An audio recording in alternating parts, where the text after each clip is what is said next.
Hey there, my dear real estate agents. I wanted to get a few minutes of your time, one of those boring things, but I can assure you, if you just spend, I'm going to say about 10 minutes with me, I want to talk to you and share with you how to properly address a situation with a transaction where there may be a need to, agree to change the commission.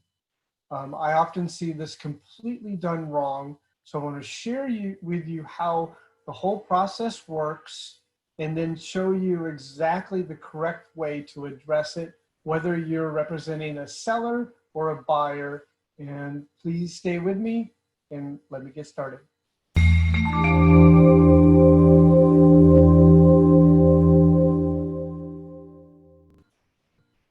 Okay, so thank you for joining me. And we're talking about how commission is, who's paying commission, uh, and what authority does each party to a transaction have on maybe changing that commission.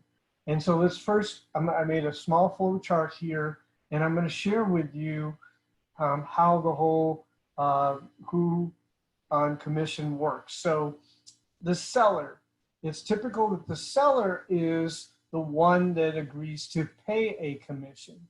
So in this chart, the seller is making an agreement to pay a listing brokerage. So you represent a listing brokerage as a real estate agent. And so that listing brokerage is the only entity that seller is agreeing to pay through a listing agreement. From there, through the listing agent's agreement with the brokerage for the terms between them, the brokerage will split some of that commission or share that commission with the listing agent. And then another portion of that commission is going to be paid to eventually, potentially another agent or a buyer's agent through the MLS. So the MLS is actually the contract that determines how much commission a buyer's brokerage is going to receive if an agent brings a buyer who goes into contract and makes a purchase. And then that buyer's brokerage has an agreement with the buyer's agent on how that commission is shared with them. So a seller does not pay a buyer's brokerage. The seller only pays the listing brokerage, and then the listing brokerage through the MLS, which is a contract between the listing brokerage and the buyer's brokerage on how they're paid. So here's some things that I want to share with you. A buyer and seller do not hold the authority to decide or change commission.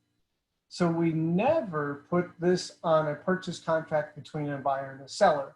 I see this way too often where there's an agreement to change the commission, and so the agent, one or the two of them together, decide that they're going to create a contract addendum saying that the agent's commission is now going to be changed to something else than what was originally agreed from the listing agreement between the seller and the listing brokerage, or from what the listing brokerage is agreeing with the buyer's brokerage through the contract of MLS.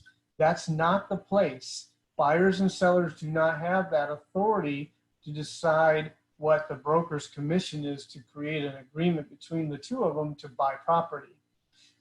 Number two, commission does not belong to the agents as they cannot be paid by buyers or sellers directly.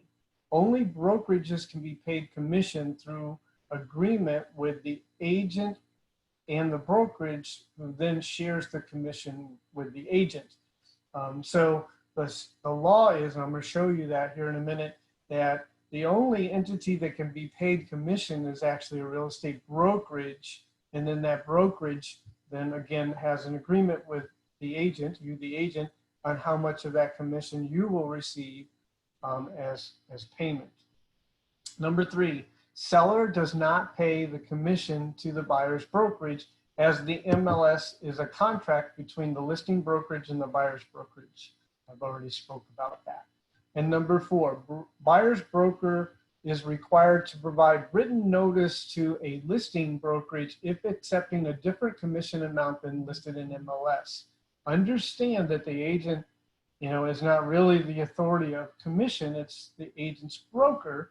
So if an agent as a buyer's agent, if you're going to agree to accept a different commission, you have really not that a legal authority. Your broker's the only one that has that legal authority. So your broker would have to provide something to the other brokerage or vice versa, saying that, hey, we'll put this deal together and we'll accept a different commission than what, is agreed on in contract, which is the MLS. Hopefully that answers some questions. So I'm going to key over.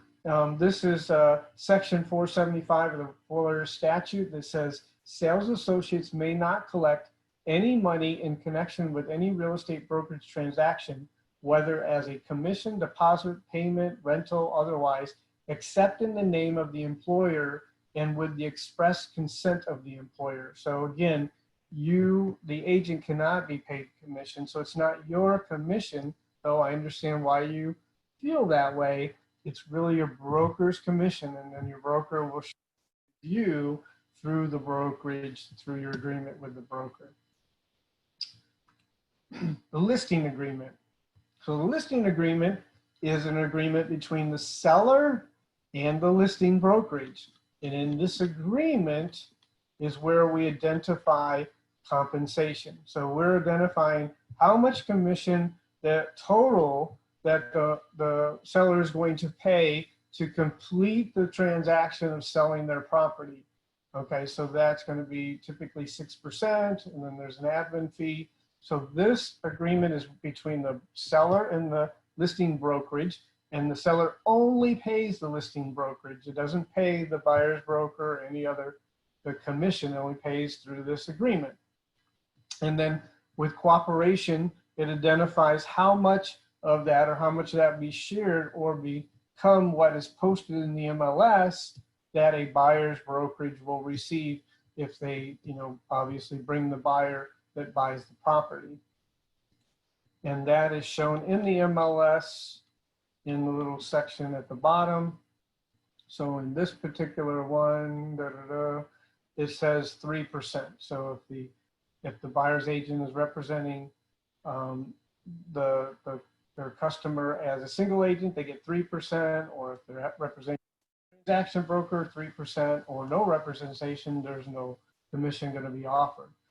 But this is the contract essentially between the listing brokerage and the buyer's brokerage on that amount of commission.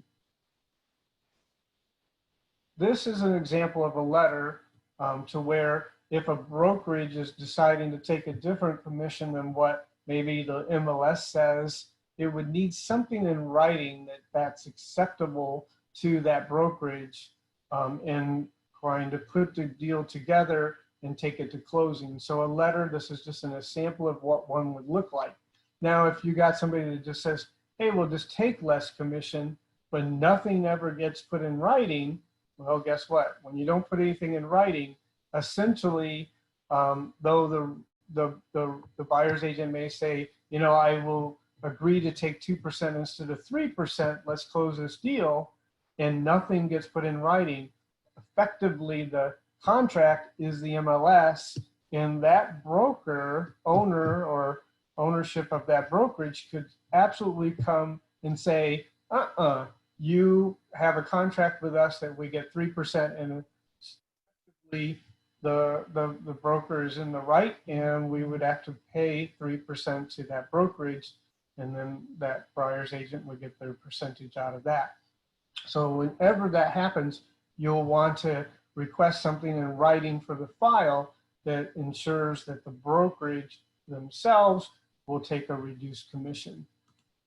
This is an example of a residential listing agreement change terms. So in the event that a particular buyer to put a deal together that you would, effectively accept a less commission from the seller, then that's an agreement. Remember, we had originally a listing agreement between the seller and the listing brokerage. and then let's say it was 6%, but now to put this deal together, we need to come down to 5%, which Florida Luxury Realty will get 5% from the seller, and then instead of giving the buyer's agent 3%, we're going to give them 2.5%. So you could put this change terms addendum together between the seller and the brokerage that we agreed to receive 5% instead of 6%, and then you would name the exact buyers that you're trying to put into contract, so it would be only good for that transaction if that works out with those buyers. And then you would couple it with the requirement to get a written statement from the other brokerage that they'll accept 2.5% instead of 3% commission. This is your as-is contract. And I often see it written on this contract in additional terms that the buyer and the seller agree that the realtors or the agents are going to get X amount of commission. That's, again, not right, not correct, completely incorrect, because one, it's not your commission, so they're not paying the agents, right? They're paying the brokerage, and there's no authority for buyers and sellers to dictate a change in what our payment is, because we have a contract with the seller that says we're getting a certain payment, and buyers and sellers can't overrule us and say, no, you're going to get this amount instead. That has nothing to do with this contract, and it's a completely inappropriate place to put it. In addition, what we see also is a contract addendum to the purchase contract, again, between the buyer and the seller. This is only for terms between the buyer and the seller on purchase price, you know, how many days of inspection and those sorts of things. Has nothing to do, and again, they have no authority to dictate a different level of commission. Those are completely separate, and they're between broker and broker or seller and listing broker. Hopefully this gives you a good explanation of how this works. If you have any questions whatsoever, we're here to help you. This video may be shared with you as a tool to show you how this works if you are trying to do a transaction and you're confused about it, or maybe going down the normal path of putting this on a contract addendum, which it doesn't belong. This is the proper way. If you have any questions, you can always reach out to us. We're here to help you. Thank you very much for spending the time and watching this video, and make it a great day.